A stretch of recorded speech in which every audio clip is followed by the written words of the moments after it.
نبی رحمت علیہ الصلوۃ والسلام نے فرمایا کہ جب یہ مسلمان زکوٰۃ روک لیں گے،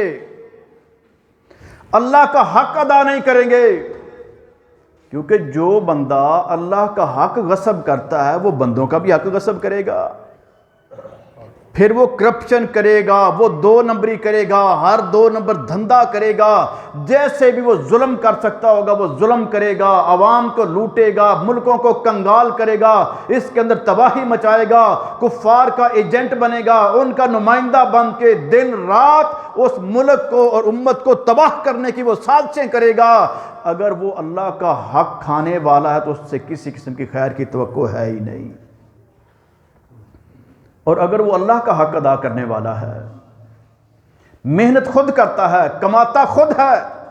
اس میں سے پورے پیمانے کے ساتھ 2.5% اللہ رب العالمین کے راستے کے اندر وہ زکوٰۃ دے دیتا ہے، اس کے علاوہ جتنی توفیق ہوتی ہے وہ صدقہ کرتا ہے۔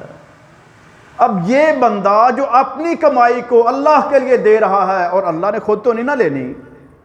اللہ نے اس کے مصارف بتائے ہیں، غریبوں کو دینا ہے، یتیموں کو دینا ہے، بے وگان کو دینا ہے، اسی طریقے سے دین کے غلبے کے لیے جتنے امور ہیں ان میں پیش کرنا ہے۔ جو بندہ اپنی خالص کمائی کا 2.5% اللہ کے لیے ان بندوں پہ اور ان مصارف پہ لگا دیتا ہے، کیا کسی کا وہ حق غصب کرے گا؟ ممکن ہی نہیں۔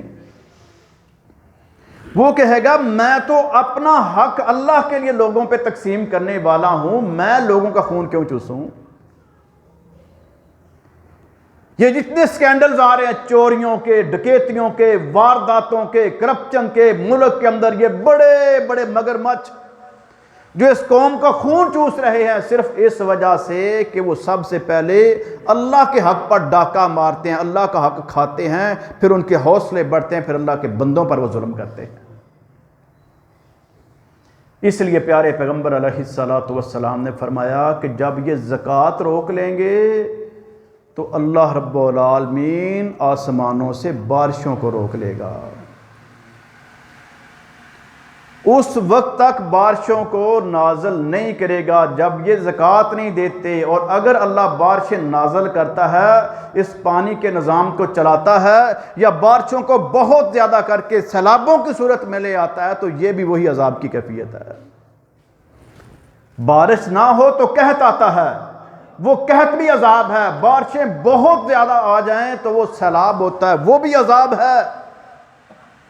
پیارے پیغمبر علیہ الصلوۃ والسلام نے فرمایا اس عذاب سے اگر اللہ بچاتا ہے تو جانوروں کی وجہ سے، چرند پرند کی وجہ سے، کہ وہ بیچارے پیاسے ہوتے ہیں، ان کی پیاس کو دور کرنے کے لیے اللہ پھر پانی کا انتظام کرتا ہے، تو یہ انسان بھی اس کا فائدہ اٹھا لیتے ہیں۔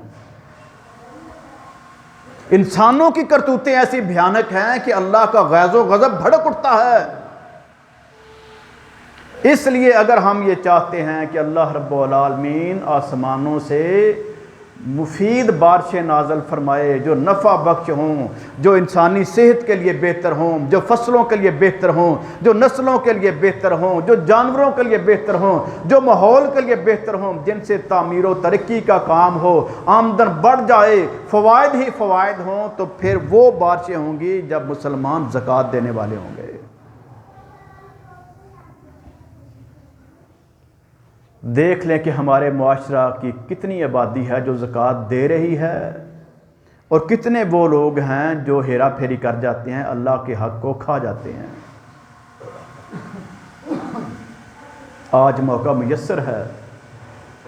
ازسر نو اپنی ساری پراپرٹی، سارے وسائل، سارے اموال، سارا بینک بیلنس، مال مویشی، فصلیں، زمینیں، پلاٹ، گھر، زیورات، ہر چیز کو کیلکولیٹ کر کے اس کی زکوٰۃ ادا کر لی جائے۔ آج زکوٰۃ ادا کریں گے، امن ملے گا، سکون ملے گا، اطمینان ملے گا، کامیابی ملے گی، اجر و ثواب ملے گا، اور اللہ کے پاس پہنچیں گے تو جنت میں بہت اعلیٰ مقام ملے گا۔ اور اگر یہاں پر زکوٰۃ ادا نہ کی تو دنیا کے اندر ذلتیں، رسوائیاں، ظلم، تکالیف، بیماریاں، یہ جو کچھ ہم دیکھ رہے ہیں معاشرے میں، نبی علیہ السلام فرمایا کہ جب یہ زکوٰۃ کو روکیں گے تو پھر یہ کام ہوگا۔